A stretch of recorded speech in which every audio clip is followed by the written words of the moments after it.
Greetings comrades, Soviet Gaming here. Today we have a really unique video. First of all, my vocal cord a little bit hurt because I was making too many videos, and yeah, I'll be doing the SMR session today. So yeah, not many loud noises here. And we'll be making the cursed guide video. So there is a guy on the Reddit called Barbun Ice, and he made bunch of guides for the cursed realm, and I wanna take a look at those. There are a few notes to this video before we start. First one, big thumbs up for making those guides, appreciate that. Second, those guides will be on my website in the text format and in the visual format as well, so you can go over there, the link will be down there in the video description and the pinned comment. And the third one, after making this video, I figured out that I should structure it differently, so if you're watching it right now, you would like to wait till the end, because the third build is the most free-to-play friendly and the first one is most efficient, but it's barely affordable by most players, so it's a whale build. Don't worry about that. The later the video will be, the more affordable it will get, the more useful it will be for the most of you guys. Alright, let's go. So okay, here is the first lineup for all the fights, for all 5 fights and the boss fight.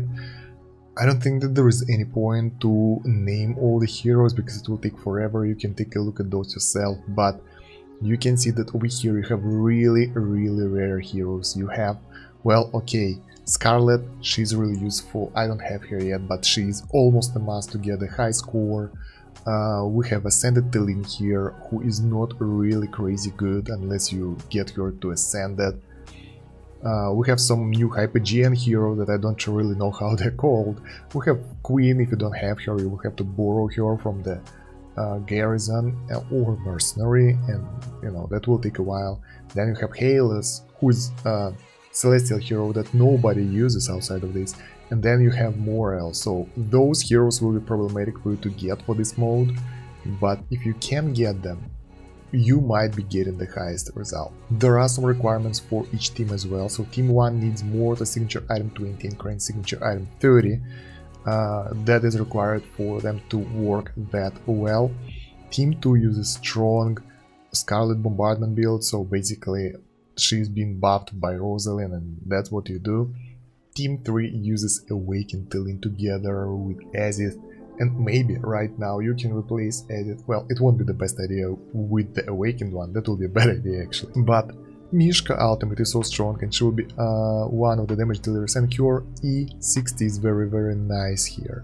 So you need Mishka fully engraved to E60, which is not available for the most people, guys. Team 4 with a permanent crowd control. Over here, Frampton and Scryth group up enemies, follow Kushi to go Berserk, that's obvious. Queen will help them a lot, and we need Queen at 9 furniture, Lorsen at 9 furniture, and Frampton at least signature item 30 and 9 furniture, and plus 30 in engraving. So the investment in those builds in order for them to be the most efficient is really crazy. In the boss team here we have Thane, and the guide says don't use him if you don't have him full invested with 30 signature item and 9 out of 9 and plus 60 engraving. Who would like who the hell would build Thane to engraving 60 if he isn't a whale? So this is a pretty whaling guide, guys. If you are really into it, you can use this build. If not, we will try all of those. I will go over them now, and we will try all of those, and we will see which one will work with the, you know, mediocre team like mine.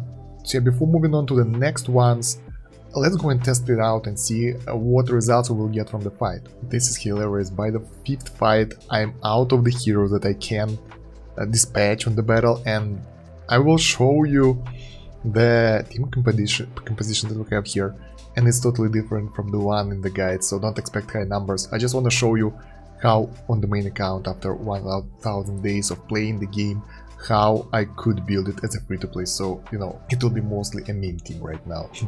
So right guys, take a look. Do you remember what heroes are we used to have? That's what we have. Here I have everyone, I got lucky, but you know, not that build. In the second team I don't have the Scarlet, so I used Ainz instead. I don't know how it will go, honestly. No Awakened Telin, just normal Telin.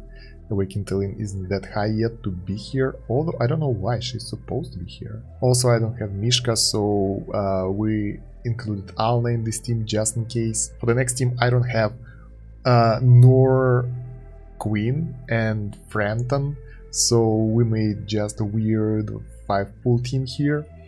And for the 5th team, it's just a bunch of randoms now, because I'm out of heroes, and I might replace this guy for a TLF for extra damage, but that's about it, like that's not good.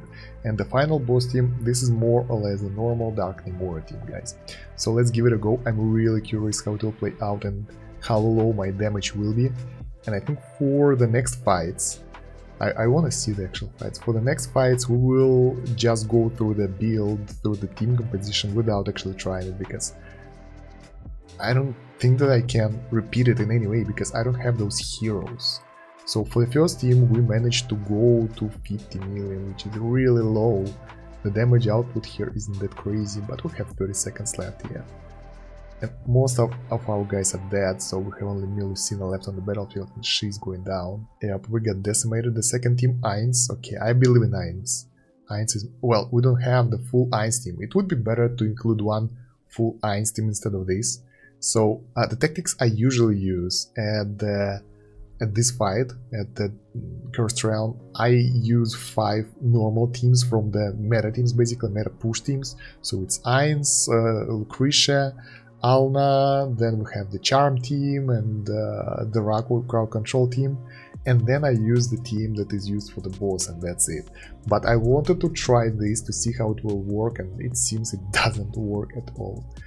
So our guys are really dying. They can do some damage to the enemy though. I don't know if we'll be able to rank anywhere. My normal ranks here is about 70%. I don't really work hard on getting the high result yet. I might work on that after I will do the summon session, so we might get another bunch of those guys for the free-to-play players without those hard heroes, but it's already pretty cool that someone did a guide for this, so I'm really grateful for that guy for making this. So alright, let's say Lucretia team, you're my last hope, you can do it, you can... No, Lucretia is being... This is horrible. Lucretia totally failed because she was drained out of energy by Odin, so she did 0 damage, and she could do so much more. Oh my god, guys. My Prince team, totally dead, so I think this will be like the worst team. Alright, next one will be the boss fight. We have only Tessie left, she's massacring the enemies. I don't know. This is so weird. So yeah, guys, while we're waiting for Tessie to fight, like, I feel it's funny how I talk. So let me know in the comments what you think about that. Because usually I talk like this, you know, but yeah, it changed. So, okay, I cap way too much when I start talking like usually.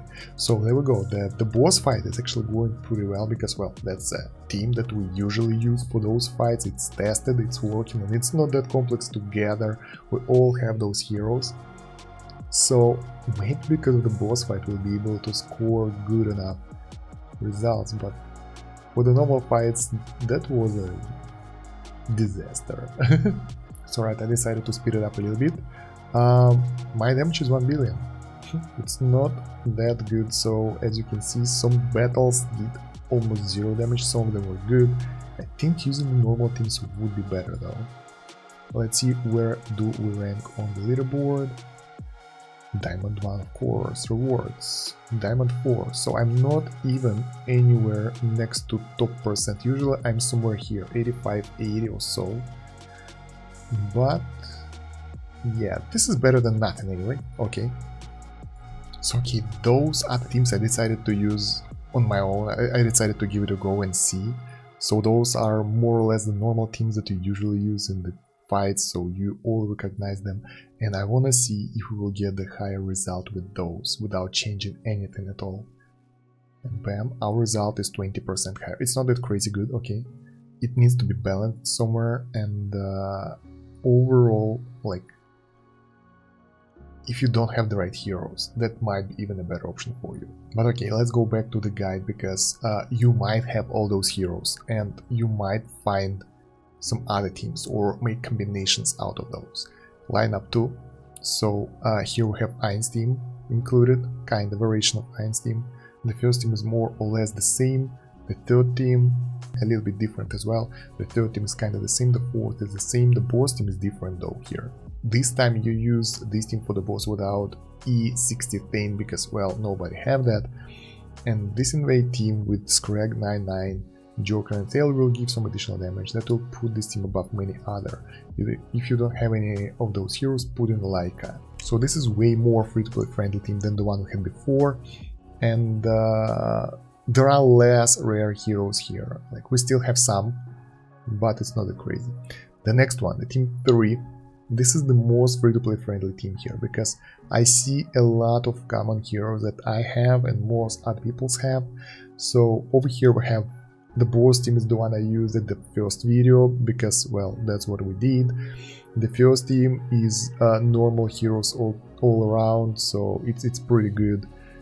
You can try making this team and make it work. I will try to make this team work as well and see how it will go, although I don't have all the heroes built up for sure, but I think this team might work better than whatever we used before. So I think most free-to-play players or Dolphin players or the players who are really consistent in the game might be able to do this team, because all the heroes here are available. I sacrificed some of them, but you can always replace the hero that you don't really have. So I advise to start you guys with team 3, then move on to team 2 and so on, because most likely you won't have all those heroes. So try to make this team, it should give you the better results. Also keep in mind that all of those heroes that you use should have leveled up furniture, leveled up signature item and all that, and it's really hard to get unless you really building a team for this, because some of those heroes are out of meta already and you don't really use them. Like, for example, the, how's he called, the bone dude, the bone graveborn dude, the pirate. Like, he's never used anywhere and he's here, and you won't be able to use here other than here.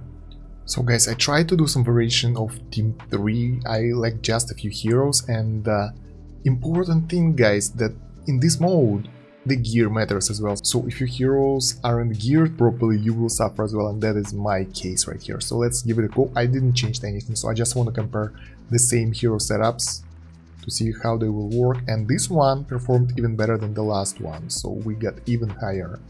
That is pretty dope. So if you really want to get into the high brackets of the Cursed Realm, you would like to get all your heroes that you use here equipped with the proper gear, level up that signature item, get them the right artifacts, and upgrade their furniture, of course, engrave them, and then you will have a chance of ranking like top 10%, because everybody is competing for this. And don't be worried if you don't get that far. I mean, the difference between top 90 and, let's say, Diamond 2 isn't that significant. It's just a little bit of essence and the shards, the yellow shards, that's not important. Getting in the top 50 though is really cool, because that will allow you to get the elemental cores, and the further you are, like the higher you are, you will get stargazing cards. It's once a week, but it's pretty cool to have that. But in order to get here, you have to work hard and be consistent. So once again, big thumbs up to Barboon Ice for making those guides. I will have the link to those guides in the video description. And let me know, what do you think about this guide? What do you think about the SMR Soviet? Do you like it or not? Well, go into the comments. Don't forget to like the video, share it with your friends, and guildies. Subscribe to the channel, that's important. And check the pinned comment and the video description for the links. We have the Discord where we talk about AFK and other games. We have a lot of social media. We have more guides on Cursed Realm, on the Twisted Realm, on everything basically, so you will find something useful there for sure. And we have the weird social media, TikToks and all that crap. I'm ashamed that I have it there, but you guys might like it. So yeah guys, thank you very much for watching. That's about it for now. Soviet out. До свидания.